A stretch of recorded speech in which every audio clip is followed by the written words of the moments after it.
the big one back in Belfast. The league's all about consistency. The cup tends to produce moments of magic and creates heroes. Who will deal with the pressure of the big day? Miller in the middle. Off Weir and in at the near post. It's an own goal by Robbie Weir. Tuffy couldn't keep it out, and Ballymena United take the lead seconds after that Miller opportunity. My word, what a mistake that is. That's just a lack of concentration. That ball has no pace on it, no real pace on it. It's an easy one, almost too easy, and that's what happens to Robbie Weir in that situation. He literally takes his eye off the ball, and what happens is it's a missed kick then. It's just too easy. His foot is extended, hasn't got his body behind it. There's no way that's going anywhere. Just a flick into the goals. Keeper, no chance whatsoever. And what a start for Ballymena. Well, they soaked up that early pressure. Lecky hit the post, but it's Ballymena United who strike first in the decider. Graham, Heatley. Well, he's capable of the spectacular Paul Heatley. And you know, Thomas, for Crusaders, you're talking about him being capable, but so too is Ben Kennedy. And at the moment, Crusaders haven't managed to get him on the ball often enough in the advanced positions, and so they need to settle down and try to get into the game a little bit more through their good players in midfield. Two in the wall, Kennedy and Clark standing over it. It looks like it is going to be Kennedy. Will it be a shot? Will it be a cross? Or will it be whipped in towards the back post? He's gone near post instead. Good stuff from the keeper. I was surprised the keeper gave up as much of the goal there, because that was the only, I'm going to sound silly, but that was the only thing looked like it was on. But he gets it over the wall, actually, to be fair to the goalkeeper, who makes a decent save, takes no chances, doesn't try to catch it, punches it away for a corner. Lecky flicks it on to Heatley. This time he is onside. Paul Heatley alongside Redmond. Defender did just enough. Well, the defender recovers because his starting position, he's the one man that plays Paul Heatley onside. He's not up level with his other defenders, and Paul Heatley gets a march on him, and there's space, but it's a brilliant recovery. It's a superb recovery, actually, and to block the shot. He got out of jail there somewhat.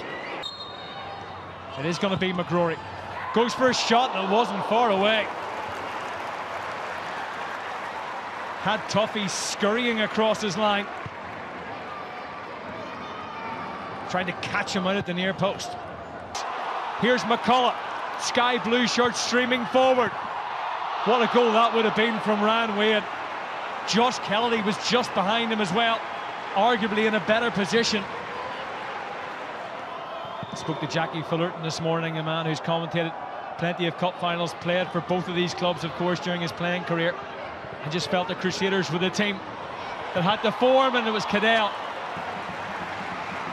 who couldn't nip in with that far post run.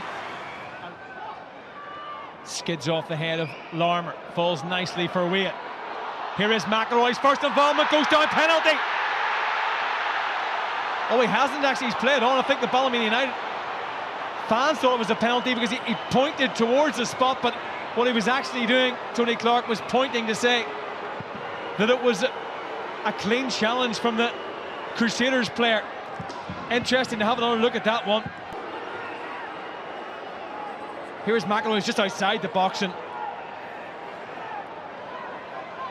what do you think, Roy? Well, the referee pointed, and I thought, like you, he was pointing to the spot. And you know what? He might well have had to point to the spot, because it looks to me like there's some form of contact. Four in the middle. It's McMurray. Attempted the spectacular. Couldn't generate any power at all, though, Johnny McMurray. Kennedy. Forsyth. Looks for Owens. Gets his head on. Heatley. Off the woodwork. How did it stay out? It was actually Declan Cadell who got in the way of Heatley's effort. It wouldn't have counted anyway. The flag was raised by the assistant on the far side. There's a Ballymena player who's down just outside the penalty area. Another big chance, and it was two of the veterans linking up. The combination of Owens to Heatley, who I think looked to be onside from that last shot. Well, Heatley was onside. It's whether or not the flag's up for Declan Cadell being offside. But again, put the ball in, ask a question, get the second ball, and Declan Cadell stops it. Burns, headed goalwards by Robinson. Williamson quickly down and he held on to it. Heatley wasting no time. Everybody's up. Tuffy, it's in. Crusaders are level. It's Robinson who's celebrating the halftime substitute. It was a goalkeeper, Tuffy, who almost scored himself. He almost did an Allison. Just when Ballymena United thought they'd won it, up popped Josh Robinson. It's never over until the final whistle.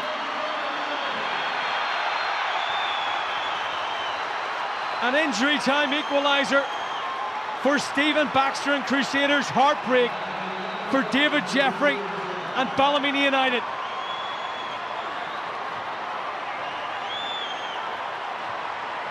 Johnny Tuffy does ever so well. It wasn't going in. Robinson made sure.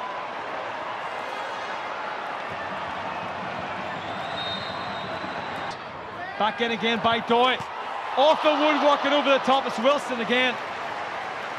He's a player who doesn't score that many goals, but he's been involved in 2 or 3 opportunities in quick succession. Aidan Wilson just on the pitch and so close to putting Crusaders ahead for the first time in this game. Lifted in by Cadell. McMurray! It's a late show from Johnny McMurray. They grabbed an equaliser in additional time of normal time, and right at the death, Johnny McMurray has won it. He raced across to celebrate with our pundits. You have got to feel for Ballymena United. But Crusaders have won it. McMurray the hero. We had played the 2 minutes of additional time at the end of extra time. And with the final kick of the ball, Johnny McMurray has become a Crusaders hero. Well, it's a brilliant strike. He possesses that, obviously. It's a brilliant finish. You know, he gets over the ball. It's a volley, right foot. Takes a great body shape, and it's an unstoppable finish. But you're right, Thomas, you feel for Ballymena. I mean, lightning does strike twice, because it struck first in the end of normal time, and it is struck here at the end of extra time. It's a brilliant finish. Crusaders just keep the ball alive.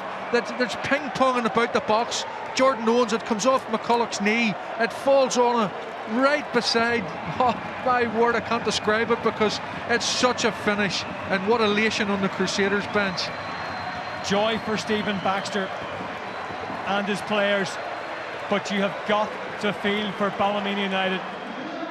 1967, 1968, 2009, 2019, and now 2022. Crusaders are the Irish Cup winners. The celebrations have well and truly started, Roy. Well, look, we've got to say well done, Crusaders. We've already commiserated with Ballymena United, but you know, there's always a winner and there's always a loser. And they hung in. You've got to admire the tenacity of Crusaders. You've got to admire their stickability. And they put the ball into the box. They probed at the end. They just prompted and hoped that something would fall. They hoped beyond hope. The goalkeeper comes up in normal time. Not natural, not normal. But in the dying embers of a game, when you're desperate to get something, he gets his head on it. And the defender who's come on, who's been in the wars, Josh Robinson, he then gets on the end of it, equalises, goes to extra time. And then the wonder strike. I would rather talk about the great strike it was, the brilliant finish, the technique, and the quality finish from Johnny McMurray. And I thought at the end of that, you know, that was a goal fitting of any game. And today it went to Crusaders, so well done to them.